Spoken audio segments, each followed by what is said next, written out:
जी साथियों, मैं कौशल सिंह आपका हार्दिक स्वागत करता हूँ आरएस क्लास यूट्यूब चैनल में।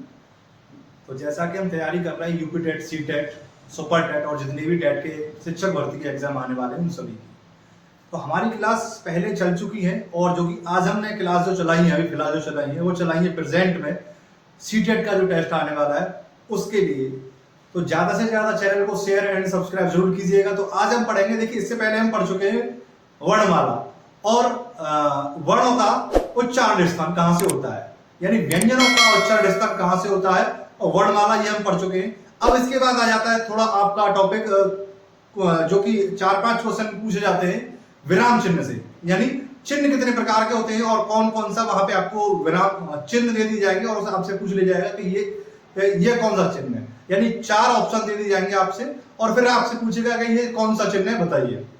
ठीक है, तो उसी में हम बात करेंगे। देखिए चिन्हों की संख्या तो वैसे कामता प्रसाद गुरु जी ने 20 बताई है, लेकिन कामता प्रसाद जो गुरु जी ने 20 जो संख्या बताई है वो 20 के 20 आते नहीं है। हम खाली करेंगे जो इंपोर्टेंट है उन्हें करेंगे, जो खाली इंपोर्टेंट है, जो आने हैं, जो आते हैं हर बार परीक्षा में, तो हम उन्हीं पे फोकस करेंगे। बाकी जो 20 है हम उन पर नहीं करेंगे क्योंकि वो आती नहीं है, तो उनका यूज हमें करना ही नहीं है। तो कामता प्रसाद जी के अनुसार चिन्हों की संख्या बताई गई थी, वो बताई गई थी 20। देखिए सबसे पहले देखते हैं इसकी डेफिनेशन क्या है, यानी विराम चिन्ह की आवश्यकता क्यों पड़ी और आखिरकार में इन्हें इतना जरूरी लाना क्यों हुआ कि विराम चिन्ह हिंदी में होने चाहिए, लेखन शब्द में विराम चिन्हों का उपयोग होना चाहिए, क्यों आवश्यकता पड़ी इसकी।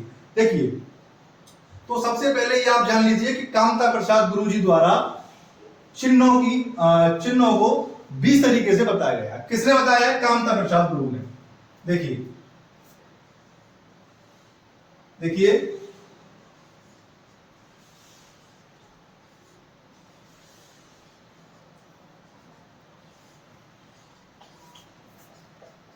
चिन्हों को कितना बताया है? 20। ठीक है, कामता प्रसाद गुरु जी ने चिन्हों को 20 बताया, लेकिन हम 20 नहीं देखेंगे, हम देखेंगे जो इंपोर्टेंट है, जो कि सवाल पूछे जाते हैं हर बार, जो टेट में, सी टेट में, सुपर टेट में आते हैं, वो 20 नहीं पूछे जाते हैं आपसे। बाकी के जो है वो आपसे कभी पूछे ही नहीं गए होंगे, या आप अगर प्रीवियस के पेपर उठा के देखना चाहो तो देख लेना, बाकी के सवाल आपसे नहीं पूछे गए होंगे। तो सबसे पहले हम जानते हैं कि विराम चिन्ह आखिरकार में इन्हें लाने की आवश्यकता क्यों पड़ी और इनकी डेफिनेशन क्या है। देखिए जिस तरह आप एग्जांपल ले लीजिए कि जिस तरह कोई आदमी काम करते करते थक जाता है तो उसके लिए क्या आवश्यकता है? रुकने की आवश्यकता होती है। क्यों? क्या करने की आवश्यकता होती है? रुकने की आवश्यकता होती है। कोई आदमी काम करता करता थक जाता है तो उसे रुकने की आवश्यकता होती है। इसीलिए लेखन में भी लिखते लिखते अगर कोई त्रुटि आ जाए या फिर कोई सुधार करना हो तो लेखन में भी रुकना आवश्यक है। रुकने के लिए विराम चिन्ह की व्यवस्था ये की गई। किसके लिए की गई? लेखन में रुकने के लिए विराम चिन्ह की व्यवस्था की गई। जिस तरह इंसान जो काम करता है, काम करते करते थक जाता है, उसी तरह उसका रुकना जरूरी है। इसी तरह हिंदी में लेखन के बीच में रुकना भी जरूरी है। और रुकेंगे कैसे? कोई बात कहे तो बीच में तो रुक नहीं जाएंगे, स्टॉप विराम या फिर कोई चिन्ह का नाम लेके उसी तरह रुका जाएगा। तो इस तरह से इन चिन्हों की जो जरूरत आन पड़ी वो इसलिए आन पड़ी कि लेखन के प्रयोग में रोकने के लिए चिन्हों की आवश्यकता जरूरी है। तो कामता प्रसाद जी ने इनको 20 बताया जो कि अंग्रेजी शब्द से लिए गए हैं। एक खाली विराम चिन्ह को छोड़कर बाकी सब अंग्रेजी चिन्ह है। एक विराम चिन्ह जो होता है उसे छोड़ के बाकी सब अंग्रेजी शब्द से लिए गए हैं। ठीक है, किसने लिए? कामता प्रसाद गुरु जी के अनुसार चिन्हों की संख्या 20 बताई गई। ये आपसे प्रश्न पूछ लिया जाएगा कि कामता प्रसाद, यार मार्कर नहीं चल रहा है, एक मिनट, ये आपसे पूछ लिया जाएगा कि चिन्हों की संख्या कितनी है। ठीक है, चिन्हों की संख्या कितनी है तो आपका आंसर होगा 20। कितनी है? 20। अब 20 तो चिन्हों की संख्या हो गई। चिन्हों का जो है वो चिन्हों का वो क्या होता है, वो क्या बोलते हैं, चिन्हों का क्या बोल रहे हैं जी। तो उसी प्रकार ये कामता प्रसाद गुरु जी ने कहा था कि चिन्ह 20 होने चाहिए। ठीक है, 20 होने चाहिए। तो देखते हैं डेफिनेशन, आप समझ ही चुके हो क्या है डेफिनेशन इसकी। अब जानते हैं कि जो मुख्य मुख्य जो चिन्ह होते हैं जो कि एग्जाम में बार बार रिपीटली पूछे जाते हैं, सुपर टेट हो, सी टेट हो या यूपी टेट हो, हर कोई भी टेट हो उसमें यही चिन्ह आते हैं घुमा फिरा के। तो आप इन्हें देख लीजिएगा, और ये वीडियो अगर आपने देख ली तो आप कहीं आपको कोई किताब देखने की आवश्यकता है नहीं, क्योंकि सारे जो मैं बता रहा हूं वो चिन्ह इसी में से आएंगे। और नहीं यकीन है आपको तो पेपर देके फिर वीडियो मेरी देखिएगा तो आपको पता चल जाएगा कि आपने क्या मिस किया है। ठीक है, तो देखिए सबसे पहले आ जाता है अल्प विराम। अल्प विराम हमारा क्या होता है? देखिए अल्प विराम हमारा होता है ये, ठीक है, अल्प विराम हमारा ये होता है, अल्प विराम ये होता है। अल्प विराम का चिन्ह कैसा होता है? अल्प विराम का चिन्ह ये होता है हमारा।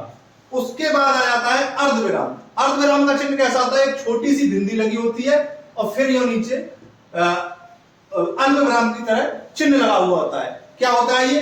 अर्ध विराम हो गया, अर्ध विराम इसे कहा जाता है। ठीक है, उसके बाद आता है पूर्ण विराम। पूर्ण विराम क्या होता है? ऐसे करके ये डंडा लगा देते हैं तो पूर्ण विराम की ये श्रेणी में आ जाता है, तो ये कहते हैं पूर्ण विराम। से पूर्ण विराम हो गया ये आपका।